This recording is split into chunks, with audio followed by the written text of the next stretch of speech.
Кыргызстанда 1-сентябрга карата коронавирус илдети 142 адамдан табылып, анын 70-и Бишкек шаарынан аныкталган.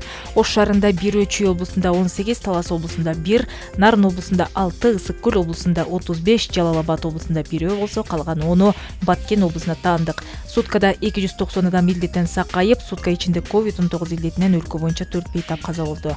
Бүгүнкү күндө стационарларда коронавирустан 1036 бейтап амбулатордук түрдө 795 адам дарыланышууда. Кыргызстанда пандемия башталгандан бери 175.876 адам бул илдетти жуктурушуп, алардын 170.067си айыкса тилекке каршы 2.532 адамдын өмүрүн алып калууга мүмкүн болбоду. Нарын облусу боюнча бүгүнкү күнгө карата COVID-19 илдети менен 66, пневмония менен 19 адам илдетке кабылган. COVID оорусу менен ооруканада учурда 15, калганы үй көзөмөлүндө. Ал эми пневмонияга чалдыккандардын бардыгы учурда ооруканада. Райондор боюнча бөлүп айтсак, Ат Башы районунда учурда жалпы 15 бейтап бар, ооруканада 4 жатат, үй көзөмөлүндө 11. Анын ичинен өтө оор абалдагылардан бирөө бар. Оор абалда дагы 3, бирөө сакайып чыкты. Актала районунда жалпы 7 ооруканада бирөө жатат, үй көзөмөлүндө 6, анын ичинен өтө оор абалда бирөө. Кочкор району боюнча жалпы 11 бейтап, 2 ооруканада жатат, калганы үй көзөмөлүндө. Оор абалдагылардан 2. Жумгал районунда жалпы 3, учурда бардыгы тең үй көзөмөлүндө. Нарын районунда жалпы 12, ооруканада 3 жатат, үй көзөмөлүндө 9. Ошондой эле анын ичинен өтө оор абалдагылардан бирөө бар, оор абалда 2. Нарын шаары боюнча айтсак, 18 бейтап бар, учурда ооруканада 5 жатат, үй көзөмөлүндө 13. Жаңы жатканы бирөө, анын ичинен өтө оор абалда 1. Оор абалда дагы 2, орто абалда 2, 4 бейтап сакайып чыкты. Президент Садыр Жапаров бүгүн жамааттык коопсуздук келишими уюмунун башкы катчысы Станислав Засти кабыл алды. Тараптар уюм алкагында өз ара аракеттенүүнүн, регионалдык коопсуздукту жана туруктуулукту камсыздоонун актуалдуу маселелерин, ошондой эле Душанбе шаарында өтө турган ЖКК саммитин талкуулашты. Президент Садыр Жапаров Кыргызстан ЖККнун алкагында ага мүчө мамлекеттер менен кызматташтыкка, чөлкөмдүк коопсуздуктун гаранты катары өзгөчө маани берерин белгиледи. Анын айтымында уюм жоопкерчилигинин аймагындагы коркунуч деңгээлинин өсүшү тыгыз өзара аракеттүүнүн талап кылат. Тобокелдиктерди нейтралдаштырууга жана зарыл болгон учурда ыкчам реакция кылуу даярдыгынын жогорку деңгээлин кармап туруу зарыл. Станислав Зайс Садыр Жапаров менен жолугушууну канааттануу менен белгилеп, анын Борбордук Азия регионундагы кырдаалга байланыштуу зарылдыгын билдирди. Мындан сырткары, башкы катчы учурдан пайдаланып, президентти Кыргызстандын көз карандысыздыгынын 30 жылдыгы менен куттуктап, ийгилик өлкө элине гүлдөп өнүгүүнү каалады. 29 октябрда Кыргызстан боюнча Жогорку Кеңештин депутаттарын шайлоого үгүт иштери башталат. Кыргыз Республикасынын мыйзамдарынын негизинде шайлоо алдындагы үгүт бардык талапкерлердин тизмесин каттоо мөөнөтү аяктаган күнү башталат жана добуш берүү башталганга 24 саат калганда аяктайт. Ошентип үгүт иштери 29 октябрда башталып, 27 ноябрь саат 8:00 чейин уланат. Эскерте кетсек, Жогорку Кеңештин депутаттарын шайлоо 28 ноябрга дайындалган. 1-сентябрда Бишкек шаарында Тышкы иштер министри Руслан Казакбаевдин жамааттык коопсуздук келишим уюмунун башкы катчысы Станислав Зайс менен жолугушуусу өттү. Анда адаттагыдай достук жана ишенимдүү маанайда ЖККнун потенциалын жакшыртуу жана чыңдоо, ошондой эле уюмдун учурдагы ишмердүүлүгүнүн башка маселелери боюнча кылдат пикир алмашуу болду. Ошондой эле Зайс жамааттык коопсуздук келишим уюмунун жооптуу аймагындагы абал жана ушул жылдын сентябрь айында Душанбе шаарында өткөрүүгө пландаштырылган ЖККнун Тышкы иштер министринин кеңешинен, Коргоо министрлеринин кеңешинен жана жамааттык коопсуздук кеңешинин кезектеги сессиясына даярдыктарын жүрүшү тууралуу маалымдады. Казакбаев Кыргызстан эки тараптуу кызыкчылыктарды эске алуу менен ЖККнун алкагында бардык тармактар боюнча эффективдүү жана өз ара пайдалуу кызматташууга кызыктар экенин билдирди. 26 августта Айыл суу чарба жана аймактарды өнүктүрүү министрлигинде экономика жана финансы министрлигинин өкүлдөрүнүн монополияга каршы жөнгө салуу мамлекеттик агенттигинин катышуусу менен кант кызылчасын өндүрүүчүлөрдүн, кайыңды кант кызылчасын кайра иштетүүчү заводдун өкүлдөрүнүн жана кантты импорттоочулардын жолугушуусу болуп өттү. Анда дүйнөлүк рыноктогу кант рыногунун абалы жана улуттук кант рыногунун дүйнөнүн негизги өндүрүүчү өлкөлөрүндө жана ЕАЭБде канттын өндүрүшүнүн болгон жана көтөрүп жаткан көлөмүнө көз карандылыгы талкууланды. Аба ырайынын жагымсыз шарттарына байланыштуу 3-чү мезгил катары менен дүйнө жүзү боюнча кант өндүрүшүнүн төмөндөшү болжолдонуп жатат. Кыргызстандын эгемендүүлүгүнүн 30 жылдыгына карата Кечи-Өрөн муниципалитетинин башкы аянтында Манас Баатырдын эстелиги ачылды. Анын жүрүшүндө Кыргызстандын президенти Садыр Жапаров жана Улуу улуттук кеңештин төрагасы Мустафа Шентоп видео кайрылуу жасап куттуктоосун билдирди. Эстеликтин ачылышына Түркия президентинин администрациясынын өкүлдөрү, депутаттар, Түркияда аккредитацияланган элчилер, Түркиянын тышкы иштер министрлигинин өкүлдөрү жана башкалар катышты.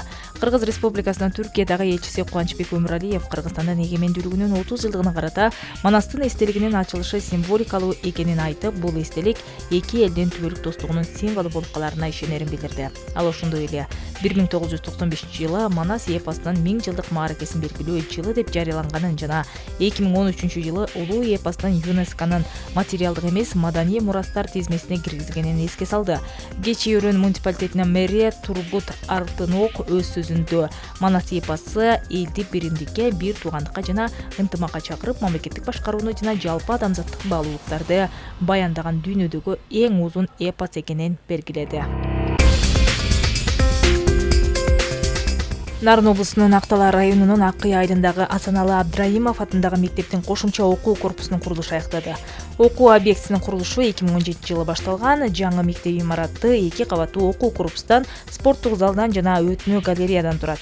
Жалпы аянты 1974,1 чарчы метрди түзүп, билим берүү объектинин долбоордук кубаттуулугу 275 окуучулук орунга ылайыкташтырылган. Окуу корпусу толугу менен бүткөрүлдү, эмерек жана жабдыктар менен камсыздалып бүттү. Учурда окуу процесстерин жүргүзүүгө даярдыктар көрүлүп жатат дейт маалыматтан. Белгилей кетсек, аталган объекттин наркы 67 миллион 732 миң сомду түзөт. Быйылкы жылы объекттин курулуш жумуштарынын аягына чыгуу үчүн 14 миллион 795 миң сом бөлүнгөн. Үстүбүздөгү жылдын ноябрына чейин спорттук залдын жана өтмө галереянын курулушун бүткөрүү пландалууда. Аскасы асман тиреген, аркар кожасы көктү жиреген айтылуу Ат Башы районунда эгемендүүлүктүн 30 жылдыгы өзгөчө шаң салтанат менен белгиленди. Анда Ат Башы район тургундарына жана меймандарына кыргыз элинин басып өткөн жолу, тарыхы жана эгемендүүлүккө ээ болушу сакталаштырылып көргөзүлдү.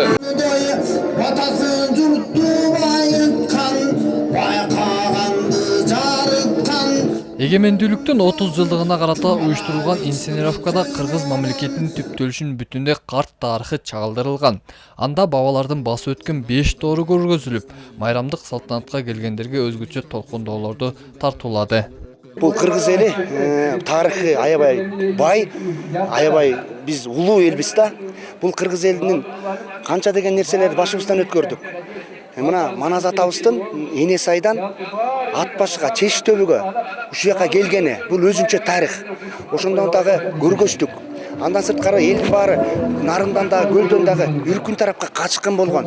Канча деген биздин бир туугандарыбыз ошол Кытайга кетти, Пакистанга кеткен бир топ жерлерде кыргыздар жашап атат. Мына ошолорду чагылдырдык. Мына ушул маанилүү майрамдык иш-чарага Ат Башы районуна эмгек сиңген ардактуу атуулар чакырылган. Алардын бири социалисттик эмгектин баатыры Оразакун Мамбетакунов. Баатырдын жашы 90-га таяп калса да баскан турганы тың, күйлү күчтүү. Мындан улам ал дагы деле эгемен өлкөсүнүн мындан ары өнүгүшүнө өз салымын кошуу үчүн жаштарга акыл насаатын айтуудан тажабайт. Эркиндик деген жакшы экен, элдин турмушу жакшырып келатат, жакшы болуп келатат. Андан башка эмне? Эл деген жакшы турмушта жакшы үйлөрдү салып атат. Эки этаж үй салгандар бар. Мал күткөндөр бар, жакшы чарбачылык. Мурунку убакта бирден уюшун, торпогун бирден бейбисин жылкысын, кулундарын алып турчу да этке деп.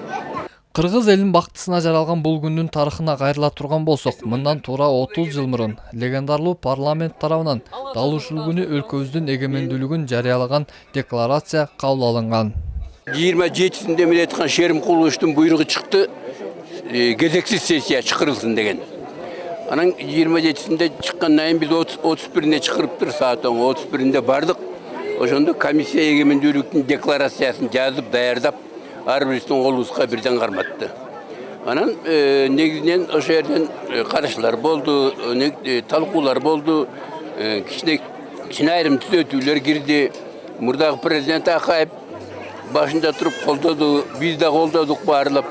Anan şöyle Kırgız elinin teyitigi ilgerten Manas'tan beri, andan berki mezgilden beri gözlöp gelgen egemendүүлük tün deklarasyasını oşo günü 31 avgust günü kabul aldık.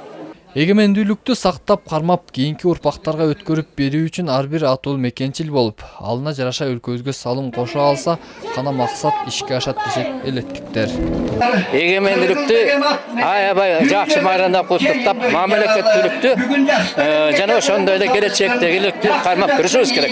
Бул силерге каршы, кийинки калчу балдарга, жаштарга биз өткөрүп беришибиз. Эл майрамы болгон эгемендүүлүктүн 30 жылдыгы мына ушундай маанайда өткөн Ат башы районунда быйылкы жылы 3 бала бакча жана 225 орунду бир орто мектептин курулушу жүрүүдө. Жакынкы күндөрдө 2 бала бакчанын курулушу толук бүткөрүлүп пайдаланууга берилмекчи. Мамлекетибиздин эгемендүүлүгүнүн 30 жылдыгына карата Ат башы районунда жалпы экономикалык бардык көрсөткүчтөр боюнча жакшы индикаторлор менен көрсөткүчтөр менен чыктык. Ал эми бүгүнкү күндө 3 бала бакчанын курулушу жүрүп жатат. Эки аяктоо алдында ошондой эле 225 орунду мектептин курулушу жүрүп жатат. Жана ушул майрамга карата жылды жакшы ийгиликтер менен, жетишкендиктер менен жыйынтыктоого аракет кылып жатабыз. Ошентип эгемендүүлүк майрамына карата уюштурулган расмий иш-чара өнөр адамдарынын концерттик программасы менен жыйынтыкталды.